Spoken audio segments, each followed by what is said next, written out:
Here's our jump lesson for pages 145 to 146. And I even have this nice light green background to shake things up. Actually, it won't be on there the whole time. Because I think, well, we could have it for this. Here's our boss question. On a grid, or just, you don't have to have grid paper to do this.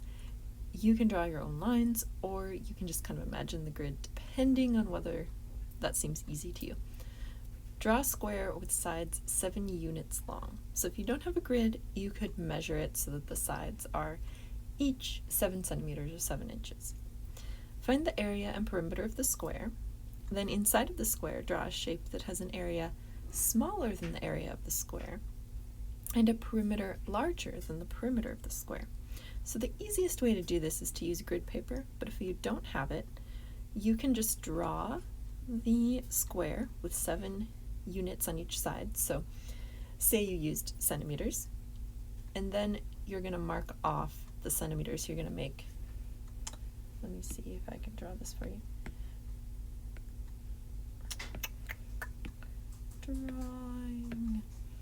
So if you had, and you measured, what is this? You measured, so it was 7. Make sure that you then drew the grid in so that you can kind of see the squares, if that makes sense. Okay.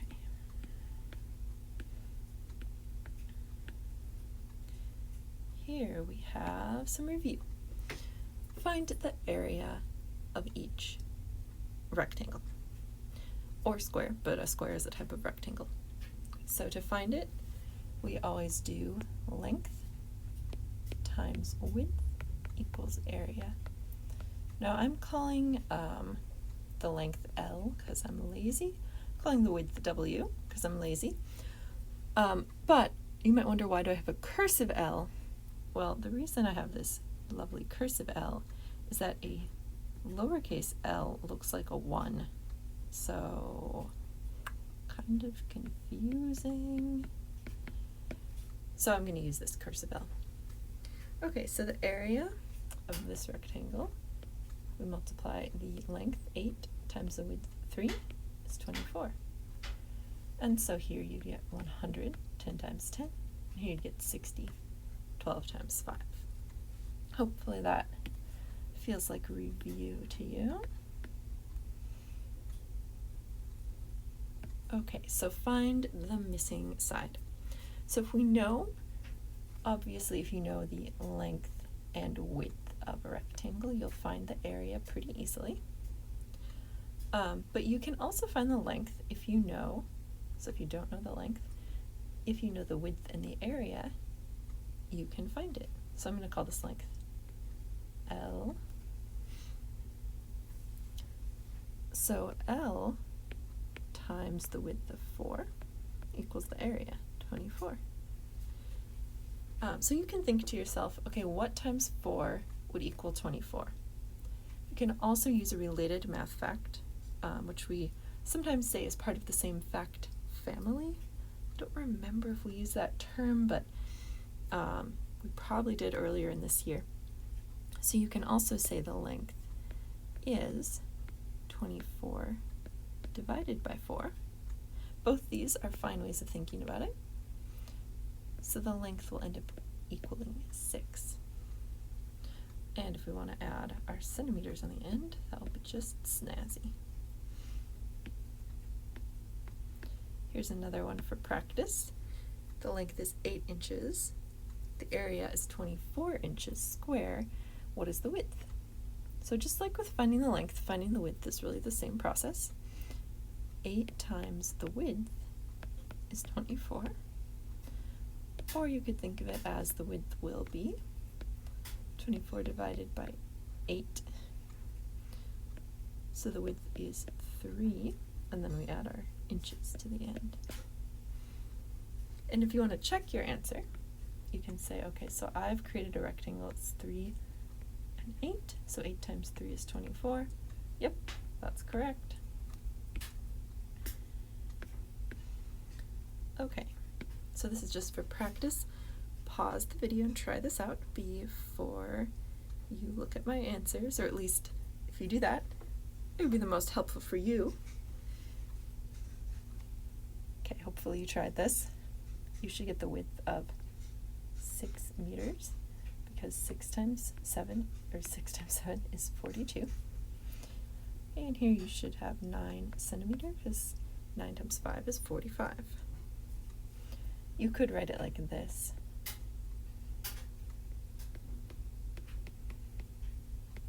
Or you could write it like this.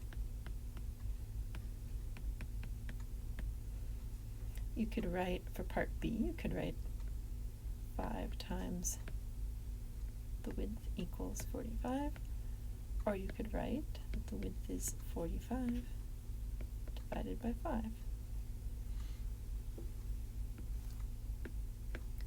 Okay, here's just a little more practice. Pause the video and give that a try. So you'd end up with 8 kilometers because 9 times 8 is 72. And here you'd end up with 11 inches because 11 times 11 is 121. Here is kind of a word problem for us. A square has an area of 16 square kilometers. What is its width? So it's just a little different than a rectangle. The question to ask yourself is, well, how do I find the area of a square? How is it different than a rectangle? Well, you would have the length times the width equals the area. But for a square, all the sides are actually the same. So you could say, well, it's just the length times the length equals the area. So we need to find a number that when multiplied by itself equals 16. So if you aren't sure, you can just test out some amounts. Obviously 1 times 1 is not 16. Okay, how about 3 times 3? 9, still too small. 4 times 4, oh, there you go. 4 times 4 is 16. So its width or its length, either way you want to put it, is 4 kilometers.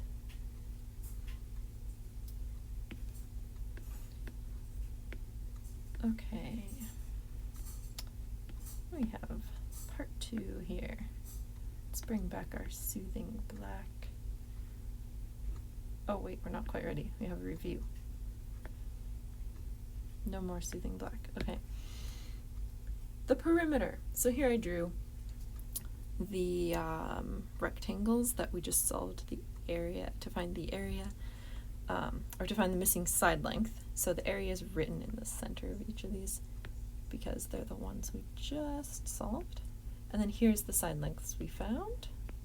So how would we find the perimeter of each of these?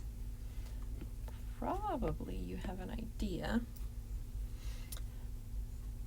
So we can add them. Really, we can add them in any order.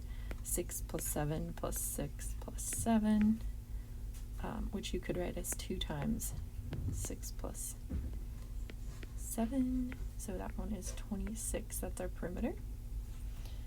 Here we have 9 plus 5 plus 9 plus 5. So 2 times 9 plus 5. You can add it in any order that makes sense to you.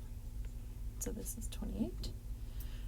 For here, 8 plus 8 plus 9 plus 9. So 2 times 8 plus 2 times 9. These are just some different orders of adding in, but you can add it in any order that makes sense to you.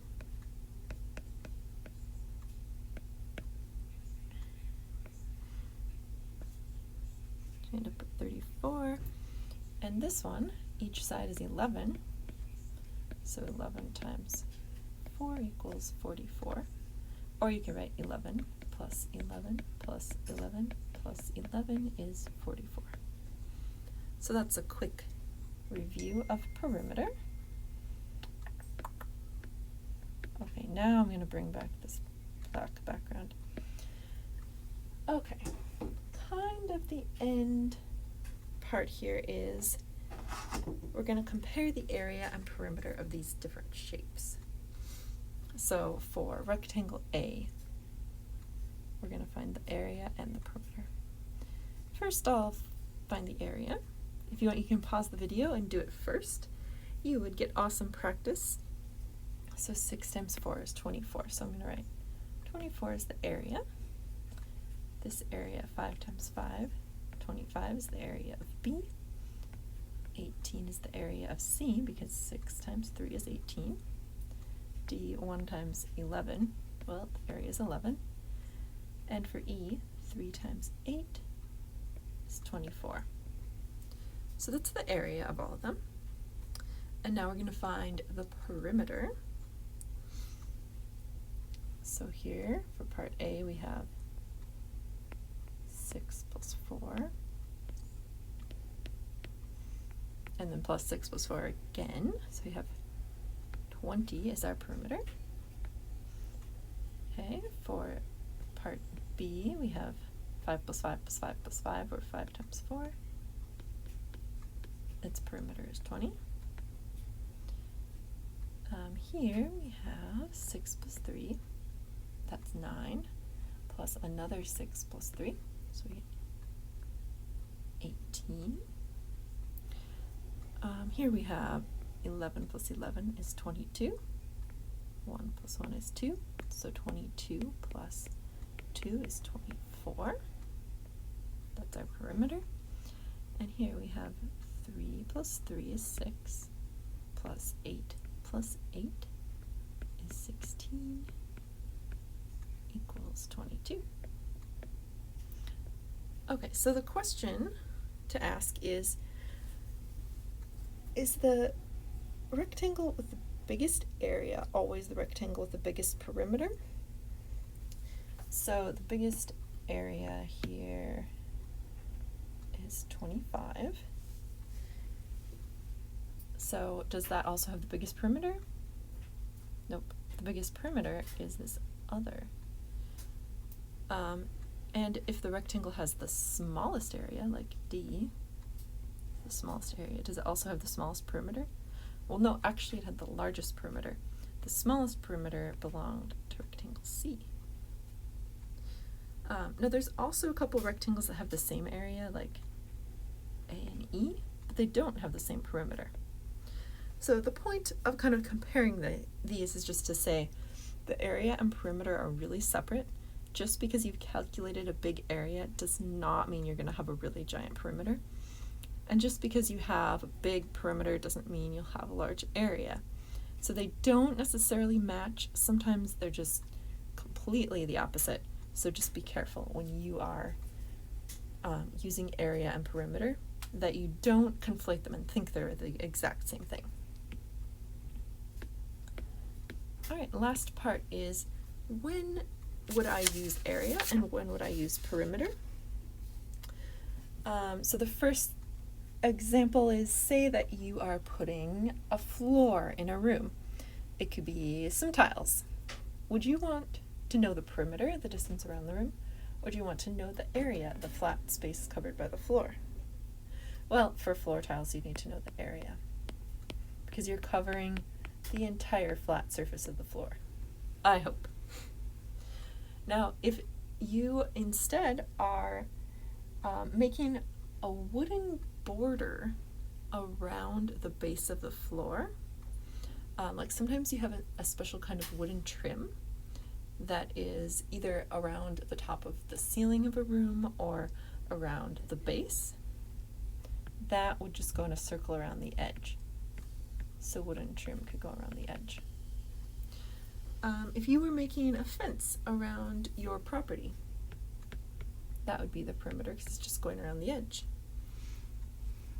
If you were racing around the edge of a park, that would be around the perimeter.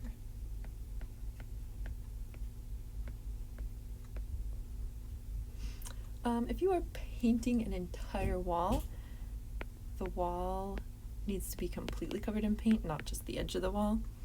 So the painting, you need to know the area. If you need to know how much dirt or how much fertilizer to put on your garden. You need to know the area because the dirt covers up the entire garden, not just the edge. Okay, that's it for today. Let's have you try the boss question, and please email me with any questions, and we'll see you in class.